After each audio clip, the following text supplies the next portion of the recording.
குரு பிரம்மா குரு விஷ்ணு குரு தேவோ மகேஸ்வரக குரு சாட்சாத் பரபிரம்மா தஸ்மை ஸ்ரீ குரவே நமக. நேயர்களுக்கு யோக பிருந்தாவின் வணக்கங்கள். வாழ்வில் எல்லோரும் எல்லா வளமும் பெற்று வாழ வேண்டும். இந்த பிளவ வருடத்தில் குரு வக்ர நிலை அடைகிறார். சரி, இந்த வக்ரம்னா என்ன அப்படின்றத நம்ம முதல்ல பார்க்கலாம். வக்ரம் என்பது பின்னோக்கி செல்வதுன்னு அர்த்தம். ஆனால் பின்னோக்கி செல்வதுன்னா இப்போ கும்பத்தில் இருக்கக்கூடிய குரு பகவான் பின்னோக்கி அப்படின்னும் போது அதே இடத்திலேயே பின்னோக்கி தான் செல்கிறார், மகரத்துக்கு செல்லவில்லை. சரி, இதனால் என்ன நமக்கு பலன் அப்படின்னு பார்த்தீங்கன்னா, இப்போ நடக்கக்கூடிய இந்த செயல்பாடு அப்படின்னு சொல்லும்போது, இந்த குரு முதல்ல பார்த்திங்கன்னா மகரத்தில் இருந்தார். மகரத்தில் இருந்து அதிசாரமாக இப்போ கும்பத்தில் வந்திருக்கார். கும்பத்தில் இப்போது வக்ரம் பெற்று இப்போது 120 நாட்கள் இந்த இடத்துல அவர் வக்ரம் பெறுகிறார். மீண்டும் மகரத்துக்கே செல்வார். மீண்டும் மகரத்துக்கு அந்த இடத்துல 30 நாட்கள் அந்த இடத்துல பயணம் செய்வார். அதன் பிறகு மீண்டும் கும்பத்துக்கு வருவார். கும்பத்துக்கு அந்த இடத்துல ஒரு வருட காலம் சஞ்சாரம் செய்வார். சரி, இப்போது இந்த வக்ரம் எப்படி, எந்த தேதியில் அவர் வக்ரம் ஆகிறார், இந்த வக்ரத்தினால என்னென்ன பலன்கள் நடக்க போகுது அப்படின்னு பார்த்தோன்னா, இப்போ எப்பொழுதுமே நம்ம தமிழ்நாட்டில் இந்த நவக்கிரகங்களின் சஞ்சாரம் அப்படின்னு சொல்லும்போது குரு பகவான் தான் நமக்கு பெரிய கிரகம். அப்படி இருக்கக்கூடிய இந்த குரு பகவான் நமக்கு இந்த தமிழ்நாட்டில் இருக்கக்கூடிய மக்களுக்கு 3 ராசியில் சஞ்சாரம் செய்யும்போது என்ன நடக்கும் அப்படின்னு பார்த்தீங்கன்னா, நிறைய நோய் நொடிகள், நிறைய இழப்புகள் இதெல்லாம் தான் ஏற்படும். இது இந்த காலத்தில் அப்படின்னு கிடையாது, காலம் தொன்று தொட்டு இப்படி தான் நடந்துக்கிட்டு வருது. ஏன்னா குரு அப்படின்றவர் நமக்கு உலகிற்கு இது சாதாரணமாக அப்படின்னு சொல்லலாமே தவிர, தனி மனிதன் வாழ்வில் மிகவும் இது கஷ்டமான ஒரு நிலை அப்படின்னு தான் சொல்லணும், இல்லைங்களா? அப்படி தானே நடந்துகிட்ருக்கு. அப்படி நடந்துட்டு இருக்கக்கூடிய இந்த காலகட்டத்தில் இந்த வக்ரம் பெற்று இதனால் என்ன நடக்குது அப்படின்னு பார்த்தீங்கன்னா, குருவால் குழப்பங்கள் அதிகமாக இருக்கும். மக்களுக்கு குழப்பங்கள், மக்களுக்கு பாதிப்பு, நோய் இதெல்லாம் இருக்கக்கூடிய ஒரு தருணங்கள். அப்படி இருக்கக்கூடிய இந்த காலகட்டத்தில் வக்ர நிலை அடைந்து எந்தெந்த ராசிக்கு நல்லது நடக்கும் அப்படின்னு பார்த்தீங்கன்னா, அன்பார்ந்த மகர ராசி நேயர்களே, மகர ராசி நேயர்களுக்கு குரு வக்ர பெயர்ச்சி எப்படி இருக்கும்? குரு வக்ரம் அப்படின்னு சொல்லும்போது இந்த சில பேருக்கு பார்த்திங்கன்னா குரு வக்ரம் பெறும்போது நன்மை நடக்கும், சில பேருக்கு வேறு விதத்தில் நடக்கும்.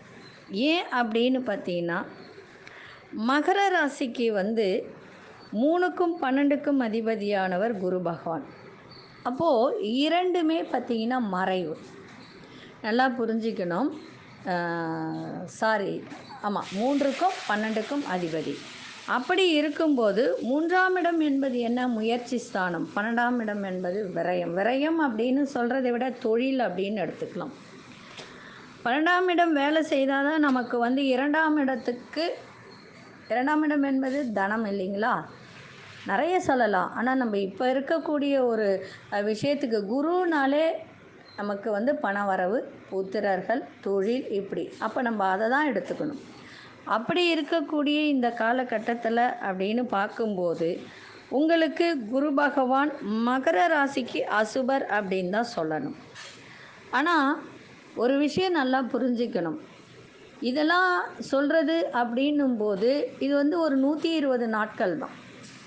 120 நாட்கள் வக்ரம் பெறும்போது கும்பத்தில் பார்த்திங்கன்னா உங்களுக்கு 90 நாட்கள் வக்ரம் பெற்று அங்கேயே தான் இருப்பார். 30 நாட்கள் மட்டும்தான் உங்களுக்கு மகரத்தில் வந்து வக்ரம் பெற்று சஞ்சாரம் செய்வார், மீண்டும் கும்பத்துக்கு போவார்.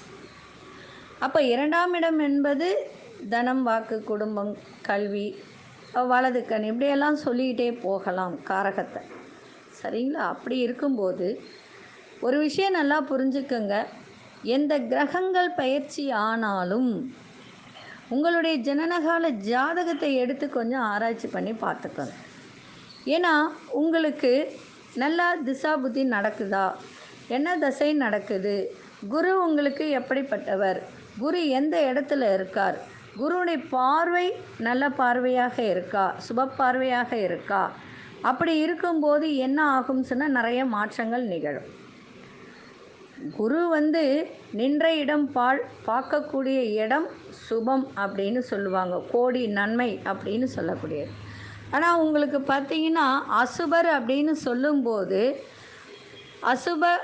உங்களுடைய குரு வந்து நல்ல கிரகம், ஆனால் உங்களுக்கு அசுபராக வரும்போது அந்த குரு வக்ரம் பெறும்போது உங்களுக்கு நன்மை தான் நடக்கும். நன்மைனா எப்படி? ஓரளவுக்கு மாற்றங்கள் கிடைக்கும், ஓரளவுக்கு பணம் ஈட்டக்கூடிய தன்மைகள் ஏற்படும். ஆனால் சில விஷயத்தில் நீங்கள் ஜாக்கிரதையாக இருக்கணும். எப்படி? இடமாற்றங்கள் ஏற்படும். இடமாற்றங்கள் அப்படின்னு சொல்லும்போது தொழிலுக்காக இடம் மாறக்கூடிய ஒரு தருணங்கள் ஏற்படும். அதே மாதிரி பிள்ளைகளுடைய விஷயத்தில் கொஞ்சம் கவனத்தை செலுத்தணும். ஏன்னா குரு புத்திரக்காரர்கள் இல்லையா, அதனால் அதை கொஞ்சம் நீங்கள் பார்த்துக்கணும். ஏன்னா ஜென்மத்தில் வர மாதிரி தானே இது, குரு வந்து கோச்சார ரீதியாக இதை நம்ம பார்க்கறது. அப்படி பார்க்கக்கூடிய இந்த காலகட்டத்தில் விரும்பாத ஒரு இடத்துக்கு, வெளியூருக்கு செல்ல வேண்டி வரும். உங்களுக்கு விருப்பமே இல்லாமல் அந்த இடத்துல வசிக்க வேண்டிய ஒரு தருணங்கள்லாம் ஏற்படக்கூடியதாக இருக்கும். வேலையில் நிறைய மாற்றங்கள் ஏற்படும். அதே சமயத்தில் வீண் செலவுகள்லாம் உண்டாகும். கையில் இருக்கக்கூடிய பணம்லாம் கரையக்கூடியதாக இருக்கும். தொழிலில் வந்து பார்த்திங்கன்னா சின்ன சின்ன பிரச்சனைகள் ஏற்படக்கூடியதாக இருக்கும். அதே மாதிரி சொந்த பந்தங்களிடம் பிரச்சனைகள் ஏற்பட்டு அதெல்லாம் மறையக்கூடியதாக இருந்தாலும், மீண்டும் ஒரு விஷயத்தை சொல்கிறேன், உங்களுடைய ஜனனகால ஜாதகத்தை, பிறப்பு ஜாதகத்தை எடுத்து குரு எப்படி இருக்கார், அவருடைய பலாபலன் என்ன, ஏன்னா நிறைய விஷயம் இருக்குது. ஒரு பலன் வந்து நம்ம எடுத்துக்கிறோம் அப்படின்னு சொன்னால், ஒரு கிரக பயிற்சி ஆகுது அப்படின்னு சொன்னால், அப்போது உங்களுடைய பிறப்பு ஜாதகத்தில் அவர் யோகியாக இருக்காரா, அவயோகியாக இருக்காரா, அசுபராக இருக்காரா, எப்படி இருக்கார், அதனுடைய ஒரு தன்மை என்ன அப்படின்றத நீங்கள் முதல்ல பார்த்துக்கோங்க. பார்த்துக்கிட்டு தான் அதுக்கப்புறம் நீங்கள் பரிகாரங்கள் செய்யும்போது இதனுடைய முழு பலனையும் நீங்கள் அனுபவிக்க முடியும். ஏன்னா ஒரு கிரகம் பயிற்சி ஆகிறதுக்கு முன்னாடியே இதுக்கு உண்டான ஒரு வழிபாட்டு முறையும் பரிகாரங்களும் செய்து கொண்டால் வாழ்க்கையில் நிறைய பிரச்சனைகள்லேருந்து நம்ம வெளியில் வந்துடலாம். இதுதான் உண்மை.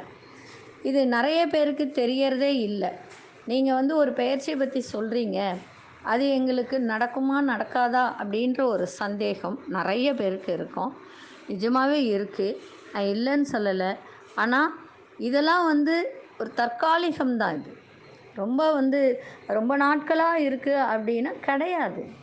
மிஞ்சி போனால் என்ன, உங்களுக்கு 120 நாட்கள்னால் எவ்வளோ வரும் உங்களுக்கு? 4 3 12 4 மாதம் இல்லையா? அதன் பிறகு ஒரு விஷயம் நல்லா புரிஞ்சுக்கங்க, வக்ரம் அடைஞ்சாலும் அவர் 2ஆம் இடத்திலே தான் இருக்கார், பின்னோக்கி வருவார். இது ஒரு மாயை தான், வேறு ஒன்றும் கிடையாது. வக்ரம் என்பது மாயை. சரி, இந்த வக்ரம் எப்படி வரும் எல்லாரும் தெரிஞ்சுக்கோங்க. நீங்கள் இதை எழுதி கூட வச்சுக்கலாம். இது எப்படி தெரிஞ்சுக்கிறது அப்படின்னு பார்த்தீங்கன்னா, சூரியன் 5ஆம் இடத்தில் வரும்போது, குருவுக்கு 5ஆம் இடத்தில் சூரியன் வரும்போது வக்ரம் அடையும். அதே சூரியன் குருவுக்கு 9ஆம் இடத்துக்கு வரும்போது வக்ர நிவர்த்தி அடையும். சனிக்கும் இதே தான். சனிக்கு 5ஆம் இடத்துல வரும்போது வக்ரம். இப்போ சூரியன் எங்கே இருக்கார்? ரிஷபத்தில் இருக்கார்.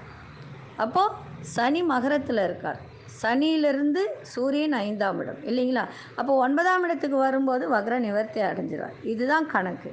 அப்போ இந்த வக்ரம் ஆகும்போது சில பேருக்கு அதான் சொல்லுவாங்க, பாதகாதிபதியாக இருந்தாலும் அசுபராக இருந்தாலும் வக்ரம் அடையும் போது நல்ல பலனையே கொடுப்பார். அதில் ஒன்றும் மாற்றங்கள் கிடையாது. சேமிப்புகள்லாம் கொஞ்சம் உயரும். என்ன தொழிலில் மாற்றங்கள் ஏற்படும், இடமாற்றங்கள் ஏற்படும், சின்ன சின்ன பிரச்சனைகள் வரும், விட்டு கொடுத்து போகணும், வேறு ஒன்றும் கிடையாது.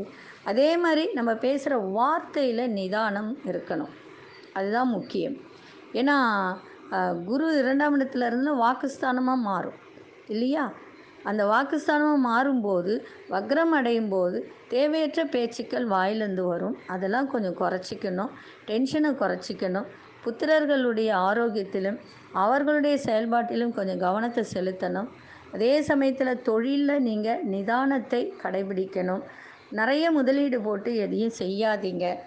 இந்த மாதிரி ஒரு விஷயத்தெல்லாம் நீங்கள் செய்யும்போது உங்களுக்கு நல்லது நடக்கும். மீண்டும் ஒரு முறை சொல்கிறேன், எல்லாருமே உங்களுடைய பிறப்பு ஜாதகத்தை எடுத்து குரு எங்கே இருக்கார், குருவால் நமக்கு நல்ல பலன் கிடைக்குமா, என்ன திசை நடக்குது, என்ன திசா புத்தி நடக்குது, அவர் நல்லவரா தீயவரா, உங்கள் ராசிக்கு அது நன்மை செய்யுமா அப்படின்றத நீங்கள் கொஞ்சம் உங்களுடைய பிறப்பு ஜாதகத்தை எடுத்து கணிச்சு பாருங்கள். அப்போ தான் உங்களுக்கும் தெரியும் என்ன செய்தால் நமக்கு நன்மை ஏற்படும், யாரை வழிபட்டால் நன்மை ஏற்படும் அப்படின்றது. அதனால் நீங்கள் என்ன செய்கிறீங்கன்னா, இதை ஆராய்ஞ்சு பார்த்துட்டு அதுக்கு உண்டான பரிகாரம் செய்யுங்க. இருந்தாலும் ஒரு சிறிய பரிகாரம் நான் சொல்கிறேன், அதை மட்டும் செய்யுங்க. உங்களுடைய வீட்டு பக்கத்தில் ஏதாவது ஆலயம் இருந்தால் நவகிரகத்தில் உள்ள பிரகஸ்பதிக்கு வியாழக்கிழமை நீங்கள் தயிர் அன்னம் செய்து அதை படைச்சி அதை எல்லோருக்கும் விநியோகம் செய்யுங்க, உங்கள் கையாலேயே கொடுங்க. அப்போ என்ன ஆகும் அப்படின்னா, ஆரோக்கியம் நல்லா இருக்கும், அதே சமயத்தில் பணவரவு இருக்கும், குடும்பத்தில் சந்தோஷம் ஏற்படும், பிள்ளைகளாலையும் உங்களுக்கு சந்தோஷம் கிடைக்கும். சரிங்களா? வியாழக்கிழமை 3 நெய் தீபம் ஏற்றி தயிரன்னம் படைத்து எல்லோருக்கும் அதை நீங்கள் பிரசாதமாக விநியோகம் செய்யும்போது ஒரு நல்ல பலன் உங்களுக்கு கிடைக்கும். சரிங்களா? இதை செய்து உங்களுக்கு நல்லதே நடக்க வேண்டும் என்று சொல்லி நன்றி, வணக்கம். யோக பிருந்தாவின் வாழ்த்துக்கள். ஸ்ரீ குபேரன் டிவியை பார்த்தமைக்கு நன்றிகள். மேலும் இது போன்ற தகவல்களை தெரிந்து கொள்ள ஸ்ரீ குபேரன் டிவியை சப்ஸ்கிரைப் செய்யுங்கள். மறக்காமல் பெல் ஐக்கானை கிளிக் செய்யுங்கள்.